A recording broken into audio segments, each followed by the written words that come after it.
Então, pessoal, hoje eu quero falar um pouquinho sobre o DWM Blocks, que nada mais é do que esse conjunto de informações que vocês estão vendo aqui do lado direito do meu painel do DWM.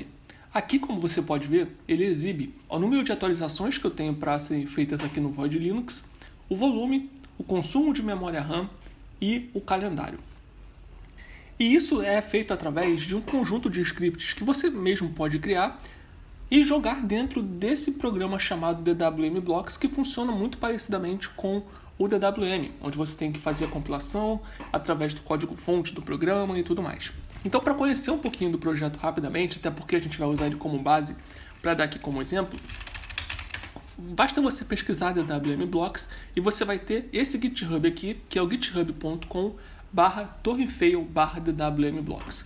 E aqui você tem um conjunto de informações inicialmente, como por exemplo, DWM Blocks é um painel modular, um painel de status modular para o DWM escrito em C. E aí ele mostra aqui a forma de usar, como eu falei, parece muito com o DWM. Então, se você não quiser fazer nenhuma modificação na forma padrão que ele vem, basta você dar um make e depois um sudo make install para fazer funcionar tranquilamente. E aí, se você quiser modificar os módulos, modificar os blocos, você pode ir adicionando seus próprios scripts, se você quiser, como eu fiz, ou então você pode simplesmente colocar as informações padrões ali e ele vai aparecer também. E aqui também tem a opção de você utilizar um patch que é feito para o DWM Blocks, chamado DWM Blocks Status CMD. Então o que eu vou fazer aqui vai ser aumentar um pouquinho o tamanho da tela, para a gente conhecer inicialmente como é o código-fonte padrão, vamos dizer assim, onde você vai modificar. Esse aqui seria o que vem por padrão. E como você pode ver, ele por padrão não depende de nenhum outro script, não depende de nada, basta você utilizar ele como eu vou mostrar para vocês. Ele vem aqui com o consumo de memória RAM, e aí como ícone ele bota apenas meme, mas você pode colocar um Unicode se você quiser. Aí ele tem o comando certinho, o intervalo de atualização e também o intervalo de sinal, que a gente vai entender mais ou menos como funciona daqui a pouco. E aqui tem a parte de calendário, mas lembrando, como eu falei, você pode modificar isso e botar simplesmente o caminho dos seus scripts. E aqui embaixo ele ainda tem um delimitador, que seriam esses pipes que ficam aqui separando, vamos dizer assim, cada um dos módulos, tá bom? Então o arquivo que vem por padrão é isso aqui. E aí tudo que você precisa fazer é dar um git clone. Então, entrando aqui no terminal, eu vou entrar aqui na minha pasta DWM, que fica em .config, e aqui se eu quisesse fazer novamente o procedimento, eu daria aqui um git clone nesse GitHub. E aí depois de fazer isso, eu simplesmente entraria nessa pasta DWM Blocks que foi criada, e aí aqui dentro por padrão você vai ter o blocks.def.h, que você também tem aqui. Mas você não tem o blocks.h porque isso aqui vai surgir depois da compilação. Então, dando uma olhada aqui inicialmente no que é o meu blocks.def.h, eu tenho isso aqui, como vocês podem ver. E 3 deles estão utilizando scripts que eu utilizo no meu dia a dia normalmente. Por exemplo, eu tenho aqui um script de atualizações do Void Linux que eu vou mostrar para vocês, e eu quero que ele apareça em primeiro por aqui. Então eu já deixo ele aqui com o ícone certinho que eu peguei da fonte Awesome. Lembrando que estou utilizando no meu DWM a fonte Awesome. Se eu abrir aqui o código-fonte do meu DWM, eu vou ter aqui, até diminuir aqui também porque eu acho que ficou muito grande, fonte Awesome. Tá bom? Então, isso aqui também me permite arrumar aqui certinho os Unicodes e inclusive aqui também. E aí eu coloco como um intervalo de atualização a cada 1 hora, ou seja, a cada 1 hora esse script de atualização vai rodar dentro do DWM Blocks e vai ver se tem alguma atualização.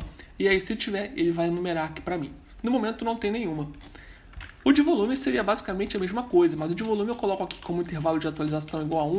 Eu sei que tem muita gente que faz o contrário, eu sei que tem muita gente que coloca aqui como 0, para não ter o intervalo de atualização do próprio script, mas sim um intervalo de update. Só que como eu estou utilizando o script próprio, eu estou fazendo diferente. Então eu posso mexer aqui, com o script, você está vendo que está mudando aqui com um segundozinho de delay. Mudei, mudou aqui. É basicamente assim que funciona. O script de memória RAM que eu utilizo é a cada 5 segundos.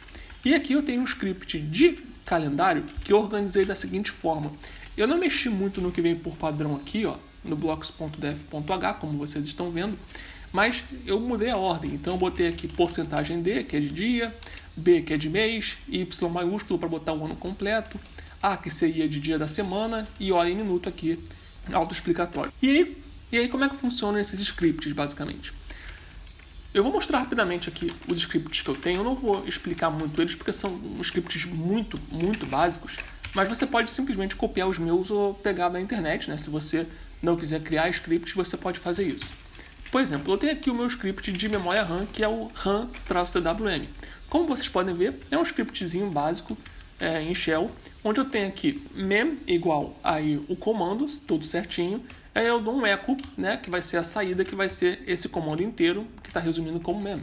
E aí ele vai sair aqui, ó, dessa forma. Eu tentei de outras formas, mas eu achei assim melhor, porque ele mostra em gigabytes o consumo de memória RAM e o quanto eu tenho no momento. Então, ele vai mostrar aqui o Unicode e ele vai mostrar também aí o script rodando, que vai ser essa saída aqui, a saída de memória. E é assim que funciona com todos os scripts que eu tenho. Por exemplo, o de updates, do void updates, ó, ele funciona da mesma forma. Updates igual, aí eu tenho um comando aqui certinho e a saída de update, né? Então ele mostra aqui o número de atualizações. A mesma coisa vale, por exemplo, para o de volume, né? O de volume vocês podem ver que eu tenho aqui 3 diferentes, mas o de volume basicamente é isso aqui. Ele é um pouco mais, não diria complexo, né? Porque não tem nada muito aqui, mas ele usa o Amixer, que é uma aplicação que você vai ter que baixar separadamente para fazer funcionar. E aí ele tem a saída aqui com a porcentagem, né? 105%. É assim que funciona o de volume. E ainda tem um outro aqui, que é o de CPU, que eu não utilizo. Eu não vejo muita utilidade em utilizar o de CPU, apesar de eu necessariamente precisar utilizar para algumas coisas, mas eu não utilizo. E aí ele trabalha dessa forma aqui, ó. E ele tem a saída aqui CPU também. São scripts que provavelmente vocês já viram em outro vídeo aqui do canal, porque eu tenho scripts de notificação também. Então, por exemplo, só a título de comparação, ó, CPU normal e o CPU WM, a única mudança que tem basicamente é que esse aqui envia uma notificação, porque eu não costumo utilizar painel. Eu estou utilizando aqui no DWM, mas eu não costumo utilizar. E o outro simplesmente emite ali, né, o eco ali para aparecer desse jeito que vocês estão vendo por aqui. E é assim, basicamente, que funcionam os scripts. E aí basta você organizar aqui na ordem que você quiser, colocando aqui, claro, inicialmente o que vai aparecer primeiro, o segundo, o terceiro e o quarto. Você pode ver que você pode simplesmente colocar o comando inteiro se você quiser aqui, e aí ele não precisa de uma saída, porque ele já vai ter o comando inteiro rodando por aqui, né, tudo certinho. E aí se você quiser procurar mais scripts para coisas que sejam consideradas coisas um pouco mais diferenciadas, você pode simplesmente entrar aqui em GitHub e pegar alguns desses scripts e utilizar também no seu sistema. Por exemplo, o GitHub aqui do Nikankad, ele tem alguns scripts aqui que podem interessar muita gente. Por exemplo, ele tem aqui um script de Bitcoin, caso você queira utilizar. Eu não entendo de Bitcoin, então eu não sei como funciona esse script. Ele tem aqui um de packages, mas aqui eu acho que seria de Pacman, né, para quem usa Arch Linux Based Distros. Ele tem aqui o do Spotify também, né? E você pode ver que ele também tem alguns aqui que são parecidos com o que eu utilizo. Por exemplo, o de volume, o dele é desse jeito aqui, o meu é um pouco diferente. Ele também tem aqui o de Wi-Fi também, se vocês quiserem. Enfim, você pode pegar aqui diversos, não só no GitHub dele, como por exemplo no Derek Taylor, de StruTube também tem diversos scripts aqui que você pode utilizar. Alguns deles bem simples, por exemplo, o de kernel é simplesmente isso aqui, ó. É simplesmente aumentar aqui o tamanho. Kern igual name-r, que nada mais é do que esse comando aqui, ó, onde você vai ter aqui o kernel que você está utilizando, né, a versão do kernel que você está utilizando, e ele vai dar a saída de kernel e vai mostrar para vocês aqui. É simplesmente isso. Tá? E aí, depois que você fizer esse processo, depois que você fizer todas as modificações que você quiser, basta você dar um make aqui e depois um sudo make install, ele vai pedir a tua senha e aí você simplesmente faz a atualização.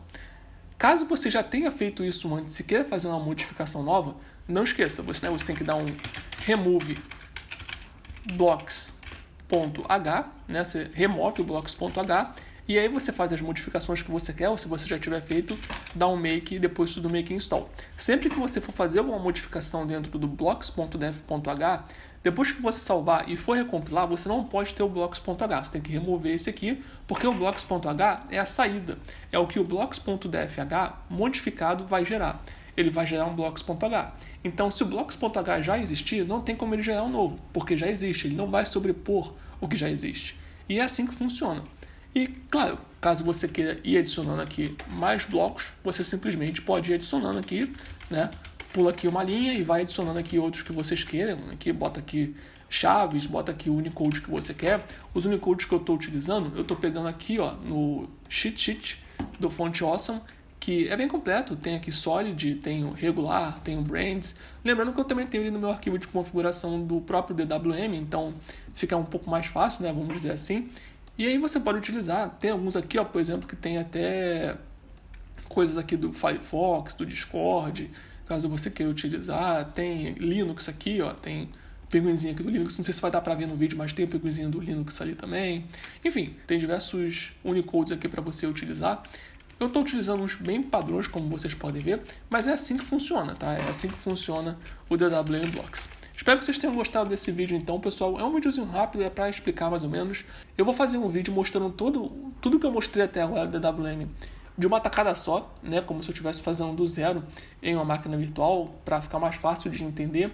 Mas eu achei que também era importante tentar explicar como funcionam esses arquivos e como funciona o DWM, né? O DWM funciona como vocês estão vendo, ele funciona através de modificações no código-fonte. Seja o DWM Blocks, seja o próprio DWM, seja o de menu, todos eles funcionam dessa forma. E aí, se vocês quiserem pegar aqui os meus scripts, né, caso vocês queiram utilizar, eu tenho aqui mais organizadinho ó, os scripts que eu utilizo. Tem scripts para o de menu, tem os scripts aqui para o DWM Blocks que eu falei, eu tenho aqui os scripts de notificação, aqueles que só mostram a notificação para mim aqui, ó. Tem alguns aqui também, o Duarte Linux, por exemplo, é desse jeito. Eu tenho aqui para o Hoff, eu tenho aqui alguns temas, mas aqui são temas padrões mesmo do Hoff. Eu simplesmente upei eles aqui porque eu faço algumas modificações, por exemplo, o de menu.rase, eu faço modificações nele para ficar do jeito que eu gosto, então eu acabo upando todos eles para caso eu perca, né? Por caso eu precise reinstalar o meu sistema, eu já tenho todos eles salvos. E também tem aqui o do FET, que eu também não faço modificações, é simplesmente o FET padrão, né? Que nada mais é do que esse comando aqui, só que eu modifico a cor dele, então eu também deixo ali upado caso vocês queiram utilizar. Tá bom, pessoal? Então é isso. Se gostaram, deixa aí um like, se inscreve no canal, deixa aquele comentário também que sempre ajuda e até a próxima.